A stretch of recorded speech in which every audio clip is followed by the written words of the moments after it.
Hey everybody, Nick here, and today I got a review for you of these little guys right here. All three of these are examples of the newest Slipjoint pocket knife from Serge. Actually, I think the first Slipjoint pocket knife. From Serge Panchenko, who's a very well-known knife designer, as well as watch designer these days. So anyways, let's go on ahead and start off with a disclaimer. First off, I want to thank very much Serge Panchenko for sending these guys along. These guys are actually pre-production prototypes, although he assures me that there's nothing going to be, changing versus the, in the factory version, and so I went ahead and take a look. But nonetheless, I told him I'm going to talk about the good, the great, the bad, the ugly. It might be a gem, might be junk. They still did send along. Well, he did. Nonetheless, I do have to assume these are the very best quality controlled prototypes ever, and I'm doing my best not to let any of that affect the nature of my review. Next thing, let's do a size comparison real quick. I'll go ahead and I'll use the Warney version because, spoiler alert, I think that's my favorite. And we'll go ahead and put it up next to the Rat 2. And what we see here is that in terms of blade length, we're not all that dissimilar. Here it is against the Spyderco PM2.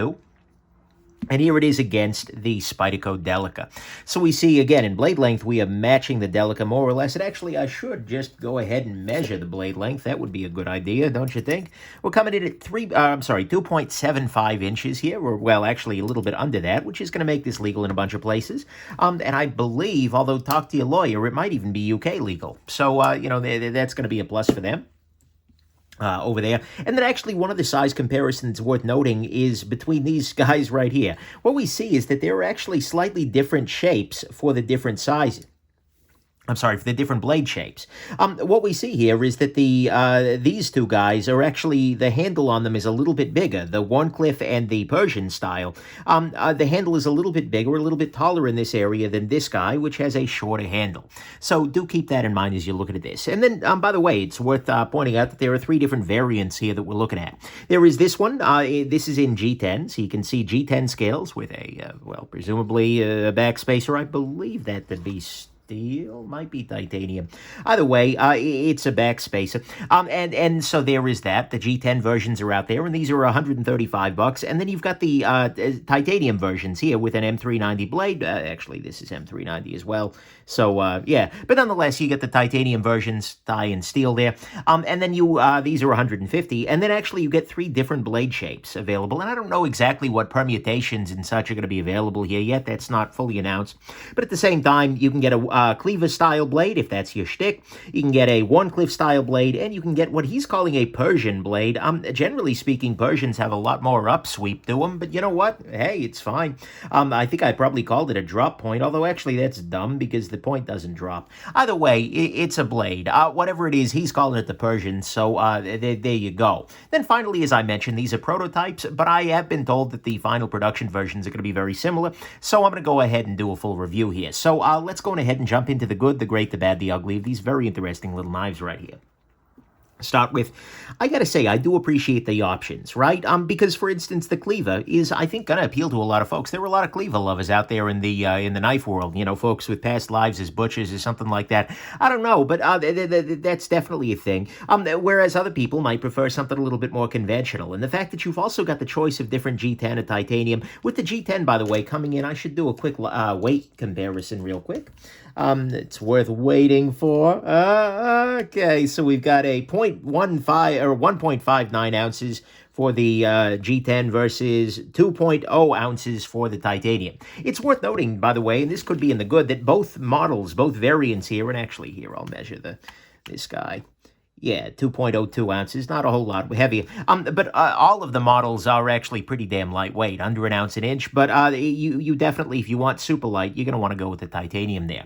So there is that. Next thing, these guys are very, very thin. It's worth highlighting just how thin these guys are on this angle, right? If we hold this up next to your Spyderco Delica, this is seeming, well, the Delica is looking awful thick next to it. So what that means is this is going to carry very well, and one of the reasons for that is actually this pocket clip. Although it is a removable clip, there's no problem there. You can carry it with a pocket clip, which is going to make it, I think, more appealing to a lot of folks who like a more modern carry style, even though they like a more traditional knife. And so these guys are just real easy in the pocket. I'm a big fan of that. Next thing, in terms of safety, these guys are fine. That's kind of a silly thing to say, but with a slip joint, it's a very important thing, because sometimes with modern traditionals, you end up with very weak back springs, right? Where if you press this down, nothing really happens. It just like bloop. And that means that if you're cutting into something and it binds, it could be very easy for the blade to come sliding down onto your finger, and that's not really ideal. And so this has a very reasonable backspring. It has actually an impressively good backspring. You can see it really does want to close this guy. It also has a half stop, which means that if you get the blade to a certain point, the blade just stops, right? And then stays in this position. And so both of those things are nice little safety features, and that means that there will be a little bit of resistance before it comes down onto your finger. In practice, though, when actually cutting with it, remember your thumb is going to be right here, and so depending if you're using a saber grip, and so as a result, it's going to be even harder for this guy to close on you. But I'm pretty impressed with the safety features of these guys. This is that's very good. Next thing, these have a nice pinch open to them. More so, if you really want something with a lot of pinching area, you're absolutely going to want the cleaver guy, the cleaver girl, I suppose. Jurassic Park? No? Nobody? But all of them can be pinched open without relying on the nail nick, and that's a beautiful thing, and I don't think any of them even need an easy open notch. They do have a nail nick, which is going to collect some crud, but nonetheless, I think all of these pinch open well, and as somebody who hates nail nicks, I'm still happy with these guys, so that's good. Next thing, blades on these guys. All the same material, all the same thickness. These are M390, which is, if not the best pocket knife steel out there, a damn good competitor for it. And so M390, and then they are ground very, very thin. I mean, look at the thinness of that bevel at the edge. Ooh, yes. Just very good, with a sharpening choil and everything. I do very much like this blade, and these are very thin. They cut like traditional knives in many ways. The blade stock is a little thicker than I expected, but nonetheless, very, very nice. I'm impressed there. Then finally, one thing I have to say, and this is completely dumb, but listen. Oh, yeah. Oh, yeah. Acoustically speaking, these are well done. They feel very solid, and they sound very solid, too. The opening these guys, using them, it's great. And I'll say that's better on the titanium one than on the G10, although the G10's pretty nice, too. So these have a really nice snap to them. I appreciate very much that. So to me, at least, what's on the good side here is that they sound and feel very nice. They have very nice blades with M390 and such. Easy to pinch open. They are perfectly safe. At least modulo any slip joint's going to have a little bit of inherent risk, but, that's why locks are a thing. But these are pretty good by any modern standard there is. They are very thin, and I do appreciate very much the versatility of different designs, as well as the clip involved here. The great side, the prices on these guys, I think, are pretty nice. Prices here are $135 for the G10 variants and $150 for the full tie. Now, look, is that the cheapest knife ever? No, absolutely not. Is this the cheapest slip joint ever? Absolutely not. No. But for a modern traditional titanium slip joint from a well-known designer at M390 with a thin grind, yeah, $150 is going to be absolutely fine. That'll do. I feel like this is a price at which Serge is passing along some of his savings, because these are made overseas. He's passing along some of these savings to us, and that's a beautiful thing, especially given just frankly, the explosion in modern slip joints these days. Trying to come in at a lower price point like that is, let's just put it this way. It's some big brain surgery, because he's Serge, and that was a big brain move, and brain surgery. That was a triangle pun? No? Okay, anyways, I tried. I tried angle. Oh, God. Anyways, on the great side, the prices are good, unlike my sense of humor. On the bad side, to start with, the back of the blade isn't super traditional when it's open. Very often in a traditional, you like to have a really, like that disappears. That is not the case here. There's a reason for that, by the way. What we see here is that when the knife is open, when the knife is closed, this area here is very rounded. This means that this isn't going to be attacking your pocket. It's going to be a smoother surface here, but it also leads to that sensation, as does the chamfering up in the back here. I don't really know that it's a problem, but if you are a traditional person, that might be something that bugs you. Well, a traditional knife person, if you're a traditional person, I don't know what you're going to feel about that particular space. Next thing, these are all acid washed to within an inch of their lives. That's kind of Serge's aesthetic. I mean, but, you got to be okay. And especially with this guy, although I like the all gray, I kind of wish the blade had a little bit more panache to it. a little more pizzazz, but I don't think it would be Serge then, so it's not a big deal. That's a nitpick. Next thing, blade stock, speaking of nitpick, is a little thicker than I'd like. It's not terrible, but yeah, let's measure that up real quick and make sure that I'm giving you the right numbers. Put that in inches because we're in the knife world, and for some reason the knife world likes dumb units. That's right, shots fired, inches are dumb. But I use them because that's where the majority of my people are at. Okay, let's just go ahead and close this, and let's just drop a caliper on this. I want to say these are 0.11 inches. Yeah. Oh, 0.11. Yeah, that is true, actually. Yeah, looking like 0.11 inches here.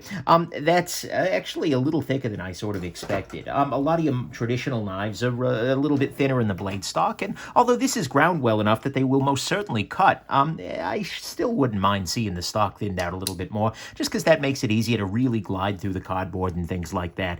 These are not ever going to be super hard use knives, so I'd love to see super thin blade stock just to make it, like all the sharper feeling, But that's a nitpick. That's not a major issue. And then finally, on the bad side, one thing that I do like to see with a slip joint is a little bit of an unsharpened region down here, such that if it does close, it's not really going to hit your finger. And although there's kind of that, in practice, by the time you get to the half stop, the heel of the blade is digging into your finger there. Is this a big deal? No. And I totally understand geometrically why he couldn't have a flush-fitting surface there with this design, but it is something you're going to want to keep in mind. There are always going to be some inherent risks of using a slip joint instead of a locking knife. And although I think careful cutting, and, let's be real, our species lived with slip joints for much longer than we lived with locking knives, right? But still, it's definitely something you want to keep in mind, and there are going to be tasks for which a slip joint is not the ideal choice. But to me, all of that is the bad, and they're all nitpicks, honestly. I'm nitpicking hard here.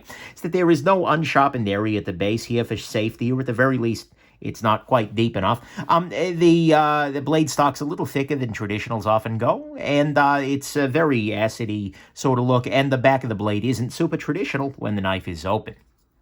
On the ugly front, there's nothing ugly here, so let's go to the conclusion. And the conclusion is honestly, yeah, this is good. I didn't expect to be this impressed. I mean, these are a very simple thing. Phosphor bronze washes, some steel, some titanium. Yeah, that's really about it here. But honestly, it's a simple thing done very, very, very well. With a relatively thin package in the pocket, with a fine safety, a nice clip, easy opening, a nice blade, a great overall just feeling. The knife just works well overall. And honestly, it's all coming in at a very reasonable price here. This is a much more reasonable price than I expected when I first, because I got the guy and I didn't quite know what he was charging. Then I sent him a message like, oh, there you go. Like, oh, nice. I mean, on the bad side, of course, the acid wash aesthetic isn't for everybody. The blade stock is a little thicker than traditional. There's no unsharpened area in case it does come close. But honestly, like I said, these are nitpicks. And on the whole, I'm very impressed here because they present something that is very compellingly modern. I mean, you look at this, and this is not your grandpappy's knife. Absolutely not 100, And look at this shape. It's like, yep, hi, Serge. It's definitely a thing with a modern aesthetic that appeals to a lot of people with modern materials, but it's ground like tradition would dictate, which is one of the areas where modern traditionals have fallen down before. It's like, hey, we made a traditional knife, traditionally shaped axe. Great, thank you. Now finish grinding it. And most importantly, it's at a price that is very, very competitive. And that leaves these guys feeling like there is very little downside here. So, although these guys are prototypes, and I don't necessarily know whether there will be changes, etc., these could be the very best. Assuming that the real deal is at this same level of quality and that nothing else changes, these are gonna be a gem. I am very, very impressed with this, and I'm actually gonna pick one of these guys up right here. This, like I said, these are prototypes, loaners. Heading on to the next reviewer shortly, but definitely I'm a big fan of these guys, and I'm pretty impressed there. So I suspect that if you are in the market for a smaller slip joint and you'd like something a little bit more modern, you're going to want to say, yes, Serge, to these guys. Get it? Yes, sir, but with Serge in there? No? Okay. Anyways, there you go. Hope this has been interesting to you, and have yourselves an absolutely wonderful rest of your day. Bye now.